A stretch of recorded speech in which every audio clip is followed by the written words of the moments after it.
Good morning, everybody. It's Wednesday, April 10th, 2019. This is Nick Webb. I'm in for Dan Russo today, who's off on his honeymoon. Congratulations, Dan. So this is April 10th edition of Stock Market Today, and welcome.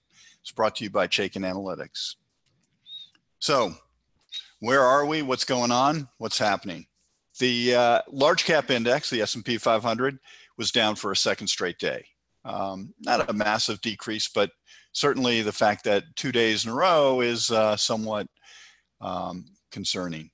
Still, the upwards resistance that is still there at about the 2950 range. You can see it sort of inched up to that and then is beginning a little bit of a pause. The good news, though, is Chaikin money flow is still strong. That means institutional money is flowing into the S&P, which is good. It shows that the market still is in reasonably good shape. I guess the question all investors have to ask, is this a pause or the start of a pullback? And really, what drove that drop yesterday? So let's take a look at that. Well, yesterday was interesting. It opened lower and basically stayed there the whole day. Really didn't move around that much. Two sectors in particular, technology and industrials, were hit the hardest. And what was the market really focused on? There were a couple things that were causing it a little angst, but I think a lot of it was the tariff threats on the EU has sort of opened a new front in the trade wars. Trade wars are never good for the market, and that has not been, that theme has not been broken recently. So all these trade wars definitely weigh heavily on the market. And just as we thought China was beginning to resolve, all of a sudden we've got a new front to deal with. So there's a little concern there. Also, Q1 earnings season opens up on Friday. And it'll start with the big institutional banks. JP Morgan kicks it off. Always kind of a bellwether. If they do well, basically everybody breathes a sigh of relief, and it sort of means that, well, at least the financial center banks will do well, and then it sort of snowballs from there. Long-term yields continue to head lower, so that has been, sort of, it was on a pretty rapid downward trajectory. Yields were sort of repositioned last week, but they headed lower yesterday and the day before. So that's an interesting thing that's going on in the market. And finally, defensive stocks could be well positioned in this rotation. So if you think about it, yields are down and you've got earnings that are sort of under pressure. Rest of the market kind of risky. Good time to sort of think about defensive stocks with high yields. Certainly better than being in a 2% CD. So they become a very attractive option. The stock of the day, and again, remember, this is not something that we put out there and as a recommendation. This is just something that the computer pulls out of the hat and takes a look at. Oh, and semiconductor is really a nice looking stock, actually. It was down yesterday, but there was a general downdraft with the semiconductor stocks. They'd gone so fast recently, and there was just sort of a moment of catching your breath. Although ON didn't get hit nearly as hard as some of the other semiconductor stocks. You can see it's got great financials, good earnings, technicals are in reasonably good shape. The only thing holding it back right now, and again, this is true with all the semiconductors, is the analysts have got very bearish on sort of near-term earnings prospects for these guys. So, and I think that's partly to do with sort of a slowdown overall in the technology market. Things like Apple and some of the computer manufacturers just aren't buying as much equipment, and there was an inventory overhang. So if the inventory overhang goes away, this is a very well-positioned stock to take off. Just want to spend a little second reading it the way we do at Chaikin Analytics. You always start in the top left, take a look at what the rating is. You can see we've rated it as very bullish. You then drop down to the very bottom of the chart, take a look at the Chaikin power gauge, and that gives you a timeline of how we've rated the stock over the last year. And you can see we got very bullish on this stock in January of this year, and that has rewarded investors. So pretty good call. In addition, you go up one line, you take a look at relative strength. Somewhere in January, that has turned positive, very bullishly positive. So again, that's a really good sign. Go up two lines, and now you're looking at Chaikin money flow.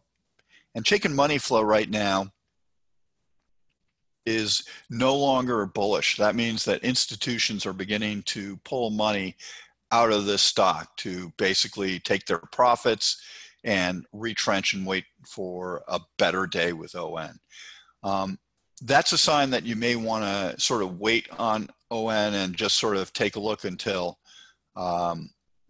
money flow starts getting positive again. You can see the overbought, oversold indicator is also sort of flashing a little bit of warning that it is a little bit overbought. So that's how we read the chart. And it gives you a good flavor, not only of fundamentals, which the power gauge primarily consists of, but it also sort of shows you how, basically, if you think about it, there's three legs of the stool. It's what Chaikin thinks, relative strength tells you what the market thinks, and then money flow tells you what the institutional money managers think. And if all three of those line up, well, that's a really good sign. So in this case, you've got 2 out of 3. And also you got a little bit overbought. So probably best advice is to look at this, put it on a watch list, wait for money to start flowing back into it. What's been going on with the sectors? Well, materials and discretionary didn't have good days the last couple days, but they had a barn burner week last week. So they're still basking if you look at it from a 5-day perspective. But in general, the only ones that were up over the last day, is utilities and I think services. So, this is one of those things where, yes, there's some positive news, but, I think the near-term sector movement's probably more relevant right now as we approach earnings season. So that's something to keep an eye on. One of the industries, every day we pull out an industry. In this case, we're looking at telecom services.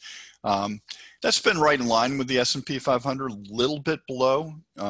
If you were to look at it over time, it was drastically underperforming the S&P 500. And then recently, over the last couple of months, it's pulled even. And so had a little bit of a renaissance there. If you look at the power bar, you can see we've got 4 bullish stocks. That's what that green 4 represents. And the 31 is neutral stocks. And so let's disregard those for a second. And the 7 in the red are the bearish stocks. So for this particular industry, we rate it more negative than positive. There's more stocks that are negative than they are positive. You can take a look down below. We've pulled out sort of 3 indicative stocks, all of them bearish. One that's interesting is Vonage.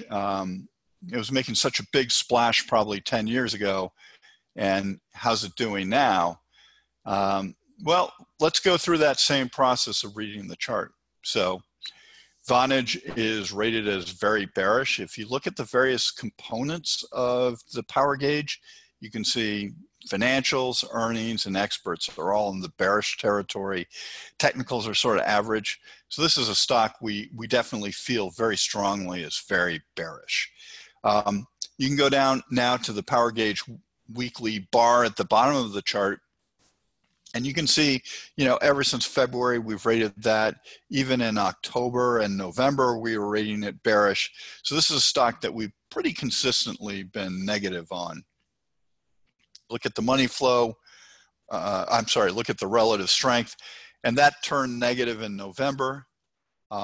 So if you think about it historically, we would have gotten you out of this stock really start of November when we're bearish, relative strength is bearish, and money flow is bearish.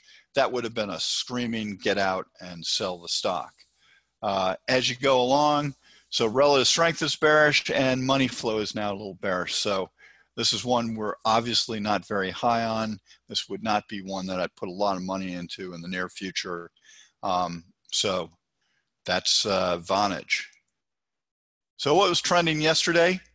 Some interesting stories. So Cerner was kind of a little bit under attack by an activist hedge fund.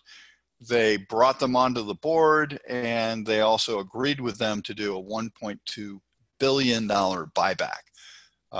So that got their stock on fire, obviously, because that activist hedge fund will increase their holdings, as well as the buyback is always a great thing. Monster Beverages, that was a case of finally getting some caffeine in their stock, because their stock had been falling very fast. And I think basically the market sort of readjusted, may have gone a little bit too far, as it often does, and then sort of reverts back a little bit. Centene's an interesting one because they're in the throes of a major acquisition of WellCare. The market is looking very positively at that. Disney, you had an analyst upgrade. PNR, this is going to be, could this be a harbinger of things to come in earnings season? They basically took a look at earnings that they were going to report in Q1 and issued negative guidance. So this is the company itself basically saying, hey, we're not going to do well this quarter, both on the earnings and revenue front. And look what happens to the stock when that actually happens. Under Armour had an analyst warning yesterday, and that immediately hit them. AMD was just caught in the semiconductor downdraft. Wynn had a deal fall apart in Australia. So those were the losers. But since we're heading into earnings season, well worth taking a look at the charts of what's going on with this upcoming earnings season and look at it by sector. And you can see over on the right-hand side, the energy and the materials all have been really reduced. Their estimates are really coming down. Energy is now at minus 20%. So that is something to worry about. On the flip side, as we talked about earlier, maybe utilities is that port in the storm. They're still holding up at 4.7% earnings growth. So they're growing, they're kind of safe, they've got high yields, they're a good defensive stock to be in when the market overall is not doing that well. From a revenue perspective, that's also true. I mean, that's not true. Revenues actually are holding up pretty well. So services, healthcare on the left are looking great. Financials also pretty good. Energy is still, they're losing revenue, and so that's clearly a problem.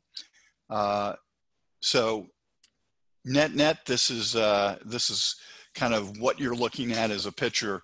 Revenue growth still okay, but earnings growth a little bit of a problem.